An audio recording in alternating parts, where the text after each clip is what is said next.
Views welcome to DJMS Tamil channel. Mahanadi சீரியலுக்கான upcoming எபிசோடில் காவேரிக்காக விஜய் எல்லாத்தையும் சூப்பராக சமைச்சு கொடுக்குறாரு. இது சாப்பிட்டு ரொம்பவே சந்தோஷமாக என்ன பண்ணுறாங்க இருக்காங்க காவேரியும். சரி காவேரி, இன்னும் ரொம்ப நேரமாக இங்கேருந்து டைம் ஸ்பெண்ட் பண்ணிவிட்டு போய் ரெஸ்ட் எடுத்துக்கோ அப்படின்னு சொல்லிட்டு விஜய் சொல்ல, ரெஸ்ட் எடுத்துக்கணுமா, அப்போ நீங்கள் என்னை தூக்கிட்டு போகணும் அப்படின்னு சொல்லிட்டு காவேரி சொல்கிறதுன்னு பேரில் விஜய் என்ன பண்ணுறாரு, காவேரி தூக்கிட்டு பெட் மேலே போய் படுக்க வைக்கிறாரு. காவேரி நீங்கள் ரெஸ்ட் எடுத்துக்கோ அப்படின்னு சொல்லிட்டு என்ன பண்ணுறாங்க, விஜய் அங்கேருந்து விலகி போகிறாங்க. அந்த சமயத்தில் என்ன பண்ணுறாங்க, விஜயோட கையை பிடிச்சிக்கிட்டு நீயும் கூடவே படுக்கிறீங்களா விஜய் அப்படின்னு சொல்லிட்டு கேட்குறாங்க.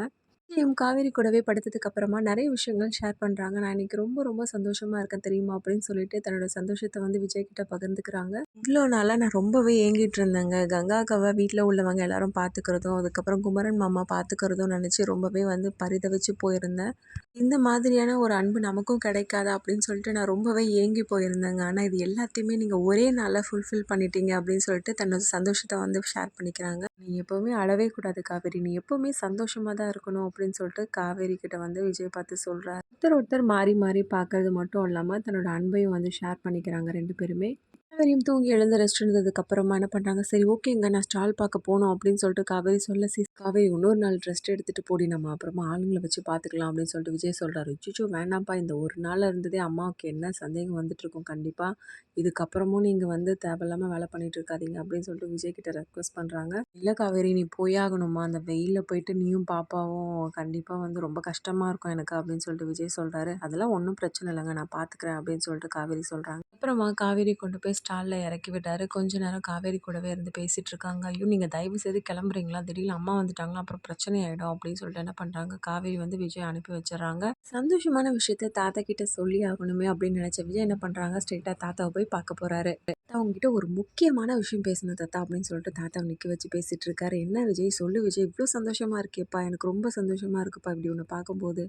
இந்த விஷயத்த மட்டும் நீங்கள் கேட்டீங்கன்னு வச்சுக்கோங்களேன் அவ்வளோதான் அப்படின்னு சொல்லிட்டு என்ன பண்ணுறாங்க, ரொம்ப ரொம்ப பில்டப் பண்ணிட்டு இருக்க மாதிரியே வந்து விஷயத்த சொல்லாமலே வந்து ரொம்பவே சீக்ரெட்டாக மெயின்டைன் பண்ணிட்டு இருக்காரு தாத்தா கிட்ட. இவ்வளோ நாள் கழிச்சு உன் முகத்தில் இப்படி ஒரு சந்தோஷத்தை பார்க்கும்போது எனக்கு ரொம்ப சந்தோஷமாக இருக்குப்பா, அது என்ன விஷயம் சொல்லு விஜய் அப்படின்னு சொல்லிட்டு தாத்தா ரெக்வஸ்ட் பண்ணி கேட்கறதுன்னு பேரில் அதுக்கப்புறமா சொல்கிறாங்க, கொள்ளு தாத்தா ஆக போகிறீங்க தாத்தா அப்படின்னு சொல்லிட்டு. என்ன சொல்கிற விஜய், ஆமாம் தாத்தா காவேரி ப்ரெக்னெண்ட்டாக இருக்கா போல் அப்படின்னு சொல்லிட்டு சொன்னதை கேட்டு பயங்கர சந்தோஷப்படுறாங்க. ரொம்ப சந்தோஷமா இருக்குப்பா, நீங்கள் 2 பேரும் வாழ்ந்த வாழ்க்கைக்கு ஒரு அர்த்தமாக ஒரு குழந்தை வரப்போகுது. இது கேட்டு எவ்வளோ சந்தோஷமாக இருக்கேன் தெரியுமா நான், இனிமேல் உங்கள் 2 பேரையும் யாராலையும் வந்து பிரிக்க முடியாது விஜய் அப்படின்னு சொல்லிட்டு தாத்தா சொல்கிறாரு. இரு இந்த விஷயத்தை எல்லாருக்கிட்டையும் சொல்லி ஆகணும் அப்படின்னு சொல்லிட்டு தாத்தா சொல்ல, தாத்தா ப்ளீஸ் இப்போதைக்கு இந்த விஷயத்தை பற்றி நம்ம யார்கிட்டையும் சொல்ல தேவையில்ல அப்படின்னு சொல்லிட்டு என்ன பண்ணுறாங்க விஜய் சொல்கிறாங்க. என்னென்ன காரணமோ அது எல்லாத்தையும் வந்து தாத்தா கிட்ட சொல்கிறாங்க. இன்னொரு பக்கம் வந்து என்ன பண்ணுறாங்க, வெண்ணிலாவோட மாமாவோட மனசை கழிச்சு அதுக்கேற்ற மாதிரி வெண்ணிலா விஜய் இவங்க 2 பேருக்குமான கல்யாண ஏற்பாடுகள்லாம் வந்து பண்ணுறாரு. இது சரியாக வருமாங்க, கண்டிப்பாக கல்யாணம் நடக்குமா அப்படின்னு சொல்லிட்டு வெண்ணிலாவோட மாமாவும் கேட்க, எல்லாம் சரியாக வருங்க அப்படின்னு சொல்லிட்டு என்ன பண்ணுறாங்க பசுபதி சொல்கிறாங்க. கல்யாணத்துக்கு தேவையான எல்லா ஏற்பாடுகளையும் வந்து பண்ணி கொடுக்குறாங்க பசுபதி ராகினி 2 பேருமே. இதை கேட்டு ரொம்பவே சந்தோஷப்படுறாங்க வெண்ணிலாவும்.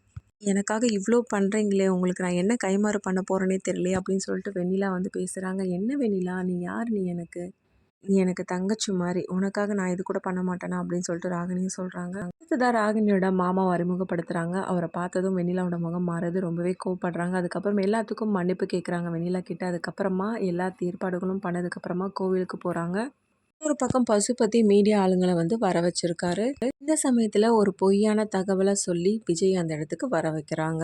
விஜய் என்ன காரணத்தோட சொல்லி அந்த இடத்துக்கு வர வச்சிருப்பாங்க, அதுக்கப்புறமா இந்த கல்யாணம் நடக்குதா இல்லையா, இது எல்லாமே தெரிஞ்சுக்கலாம். அதுக்கப்புறம் கமெண்ட் சேனலை வந்து சப்ஸ்கிரைப் பண்ணிக்கோங்க. கூடவே இருக்க அந்த பெல் ஐக்கானும் கிளிக் பண்ணிடுங்க. அப்போ தான் நான் போடுற அடுத்தடுத்த வீடியோஸ் உங்களுக்கு நோட்டிஃபிகேஷனில் வரும். ஓகே வியூஸ், தேங்க்ஸ் ஃபார் வாட்சிங் திஸ் வீடியோ.